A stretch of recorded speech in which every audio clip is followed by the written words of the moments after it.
આપણે એમ સમજી શકીએ કે તોલમોલ કરવાનું છે। આ બધા જે માંગણીઓ કરશે એની સામે બધું ડીલ કરવાનું છે, તો એ ડીલ કરવાનું કામ અમિત શાહ, રાજનાથ સિંહ અને જેપી નડ્ડાને સોંપવામાં આવ્યું છે। નમસ્કાર દર્શક મિત્રો, મંગળવારે લોકસભા 2024ની ચૂંટણીના જે પરિણામો આવ્યા એને કારણે બંને પાર્ટીઓ હાલી ગઈ છે, ભાજપ અને કોંગ્રેસ। આજે ગુરુવારે શું અપડેટો થયા, શું ડેવલપમેન્ટો થયા એના વિશે હું તમારી સાથે વાત કરીશ। મારું નામ રાજેશ શાહ છે અને તમે જોઈ રહ્યા છો ખબરછે.com। દર્શક મિત્રો, ભારતીય જનતા પાર્ટીને બહુમત નથી મળી અને 240 બેઠકો મળી છે, પરંતુ એમના જે સહયોગીઓ છે એની સાથે મળીને 292 સીટો મળી છે, એટલે એનડીએની સરકાર બનવાની છે એ નક્કી થઈ ગયું છે।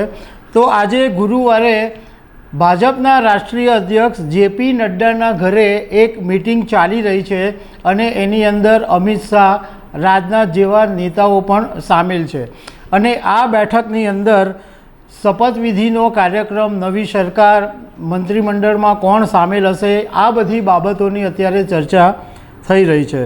હવે એવું જાણવા મળ્યું છે કે જે સહયોગી પાર્ટીઓ છે એની સાથે વાતચીત કરવાની જવાબદારી જેપી નડ્ડા, અમિત શાહ અને રાજનાથને સોંપવામાં આવી છે।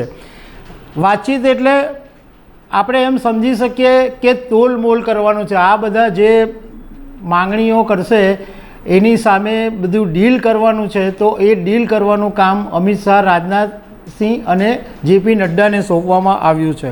હવે પહેલાં એવું હતું કે શપથ ગ્રહણની જે તારીખ હતી એ લગભગ 8મી જૂન નક્કી કરવામાં આવી હતી, પરંતુ છેલ્લું ડેવલપમેન્ટ એવું છે કે શપથ ગ્રહણનો જે કાર્યક્રમ છે એ 9 જૂને રવિવારના દિવસે થઈ શકે છે અને આ શપથ ગ્રહણ વિધિ સમારોહની અંદર શ્રીલંકાના રાષ્ટ્રપતિ, બાંગ્લાદેશના વડાપ્રધાન, નેપાળના પ્રધાનમંત્રી, ભૂટાનના પ્રધાનમંત્રી, મોરિશિયસના નેતા, આ બધા જે વિદેશના મોટા મોટા નેતાઓ છે એમને સામેલ કરવામાં આવી શકે છે, એમને આમંત્રણ મોકલવામાં આવી શકે છે અને પ્રધાનમંત્રી નરેન્દ્ર મોદી ત્રીજી વખત પ્રધાનમંત્રી તરીકે શપથ લેશે એ પણ હવે લગભગ નક્કી થઈ ગયું છે। બીજું એક ડેવલપમેન્ટ આજે એવું થવાનું છે કે ચૂંટણી પંચ રાષ્ટ્રપતિને સત્તાવાર યાદી, જે આખી લોકસભાની ચૂંટણીમાં જે સાંસદો ચૂંટાયા અને જે બધી આખી પ્રોસેસ થઈ એની આખી એક યાદી રાષ્ટ્રપતિને સુપરત કરશે।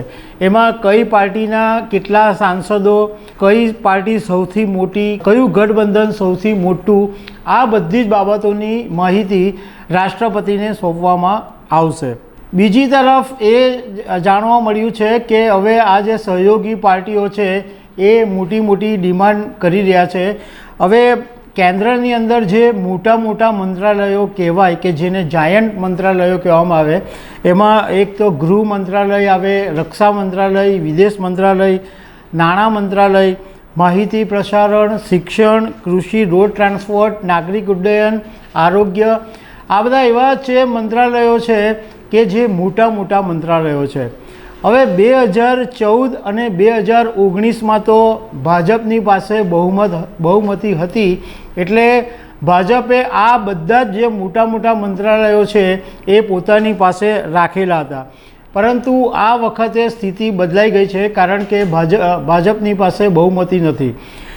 જેડીયુ રેલવે અને કૃષિ મંત્રાલય જેવા મોટા મંત્રાલય માંગી રહ્યું છે, તો ટીડીપી જે છે એ માહિતી, શિક્ષા, ઇવન નાણાં મંત્રાલયની પણ માંગણી કરી રહ્યું છે અને લોકસભા સ્પીકરનું પદ પણ ટીડીપી જે છે, ચંદ્રાબાબુ નાયડુની પાર્ટી, એ માંગી રહ્યું છે।